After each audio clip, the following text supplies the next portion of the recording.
Thanks a lot.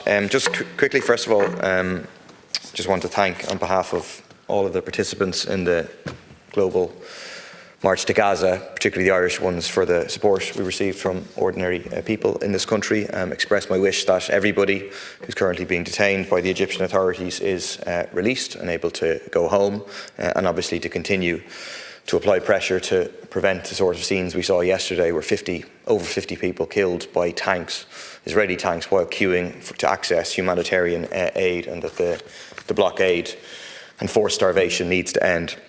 Thanks to Deputy O'Gorman for bringing forward this motion, which we support. We think we need free, frequent public transport. That should be the goal, and not something that is just accessible in urban areas, but outside of urban areas. That is, for as many people as possible, good quality, fast public transport becomes a realistic option. This is probably first and foremost an environmental issue. Transport is our second biggest sector in terms of carbon emissions. But it's also a cost of living issue, people spending thousands of euros a year on transport. Obviously, car transport is the most expensive transport, but still public transport being expensive and price being a factor for people. And it's also a quality of life issue. I'd say there's very, very many people for whom the worst part of the day is sitting in traffic in long commutes. Until a few months ago, I was back in my car for most of my commuting because of doing the creche run. Thankfully, I got a cargo bike since, so I'm out of it. And definitely the worst part of my day was driving home in traffic with a child in the back, not happy, therefore, and you don't know how long you're going to be. It could be an hour, could be an hour and a half. And I'm just going into Tallaght. There's people who are commuting because of kind of the development patterns that we have created here. There's people commuting much longer journeys, and it's awful. And I think this is an example. I think often environmental policies are portrayed as something wrongly that makes people's lives harder, more difficult. Whereas this is about making people's lives better, cheaper, easier. And it's doable. It's a question of political will to implement free public transport, which is, people are surprised by how low a cost it is to turn what we currently have free. It's about 650 million euros a year. But obviously that needs to be matched with significant capital investment in terms of expanding the number of buses that we have, and expanding rail infrastructure as being crucial. But it can be done. It's about a political commitment to actually meeting our climate targets and improving people's lives. Instead, the government seems determined to pursue a policy of privatisation, and the difficulties people experience on a daily basis with ghost buses, with apps that are giving wrong information, are directly related to a privatisation agenda.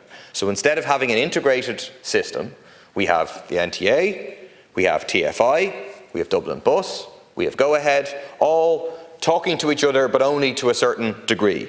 We need a fully integrated, publicly owned system, which actually recruits mechanics, drivers, shortage of both, by offering decent terms and conditions. And the impact, I would say, of the ghost buses, we did a public meeting a few months ago in Tallaght and talked to a lot of people campaigning around this issue. It isn't just the day that you're waiting 4 hours or whatever to get home, or the fact that you miss your work on that day, or you don't get into college on time. It has a corrosive effect in terms of people's confidence in public transport. If you don't know that the bus is going to be there at the time it says it's going to be, but you have to be in work, you have to collect your kid from creche, you have to be in college, well then public transport stops being an issue for you. And it's striking. It's not that Dublin Bus doesn't have problems, it does, but it's striking how it is much worse in terms of Go Ahead. People can look at Go Ahead's record in Britain, which is very poor, and yet more and more routes are being packaged off and given to Go Ahead as part of a privatisation agenda that makes no sense for anybody but the corporations. I make the point because I think the government's a big part of the government's agenda is the pushing of electric cars as the answer. Obviously, yes, electric cars are better than internal combustion engines. But the answer is not to shift as a society from one model of individual car ownership to just a different type of individual car ownership. Just big hunks of metal sitting all across the country, most of the time not being used in terms of electric cars, lithium, rare earth and so on being used. They have their own environmental consequences. So yes, there are people for whom individual car usage is going to be necessary, no question, but we need to give people a real alternative option that I think most people would take if it was genuinely available. And the last point I'll make, I think the main thing is, yes, to give people the alternative and then people will take it. But I also think we need to stop the promotion and advertising of fossil-fuelled vehicles and fossil fuels in terms of advertising.